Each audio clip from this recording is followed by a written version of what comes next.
wealthy. Not many women of her age would insist upon flying halfway around the earth to the roof of the world to celebrate her 79th birthday. She attributes this love of nature and of the cold to having grown up in northern Minnesota. Her eyes are as deep and blue as the many lakes of her native state. 10,000 lakes in Minnesota, 10,000 libraries around the developing world, opened by her son and the organization he founded. I like the symmetry. She hugs me and holds me. Then she stammers through her tears, "I am so very, very proud of you." "Me too," interjects my 84-year-old father, Woody, as he reaches out to shake my hand. Those two words are it for him. Like me, he is not one for overt displays of emotion. That short statement, piggybacked on my mother's expression of pride, is about as good as it gets with him. Knowing this makes his statement all the sweeter to me. Pulled between the extremes of my two parents, I gravitate toward my loquacious mother. Her words and embrace have caused my eyes to mist up. Then I hug my father and share a thought I've had for a long time but haven't spoken. None of this would have happened were it not for you two, who believed in my idea before the world did. You persuaded me to believe in this dream even during the tough times when it would have been easier to abandon it. We're only here today because of your faith in me. Most parents would not encourage their son to leave a lucrative corporate fast track at age 35 to devote himself to a highly improbable startup charity venture. Parents are genetically programmed to do whatever it takes to help their children survive.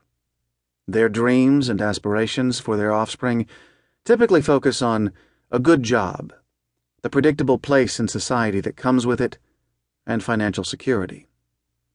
Yet, in 1999, when I told my parents that I planned to quit my executive position at Microsoft in order to focus the rest of my adult life on the quest for global literacy, they barely flinched.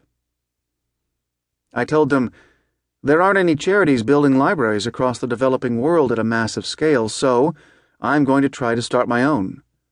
I'll work for no salary for as long as I can, even if it means running down my savings. But don't worry, I'll never ask to move back in with you. My mother laughed. My decision could have fazed either or both of my parents. At the height of the internet and technology booms, Woody and Carolyn went from telling people, "John is the director of business development for Microsoft's Greater China region, has a full-time car and driver, and lives in a beautiful subsidized house," to telling them, "John delivers books on the backs of yaks in rural Himalayan villages." But their advice to me was as encouraging as it was succinct. If that's what you want to do, then you should go do it, and do it well. Woody told me, "I may be a little crazy, but you're not. You have your own wings, John, so fly." As we open the 10,000th room to read library, I ponder the fact that I lucked out in the parent lottery. Carolyn and Woody met in a bowling alley in Texas where my dad was working for the Bureau of Public Roads. We were always middle class, but lived in a home that was rich in books. These two believed in me, even when it looked like I was throwing away amazing opportunities to embrace a full life of risk and no financial upside. Their loyalty to me and to my ambitious but risky dreams is one of many reasons I pleaded with them to share this moment with me in Nepal on my mother's 79th birthday. I knew they'd be proud of me at this pivotal point in the development of my now decade-old enterprise. Today, though, what's more important is to express how proud I am of them. The courtyard at the Sri Janakalyan School is now teeming with hundreds of students bursting with excitement. They take turns peering in through the windows of their new library. 24 teachers are gathered. We hear the sound of snare drums as the band warms up, along with a wailing trumpet.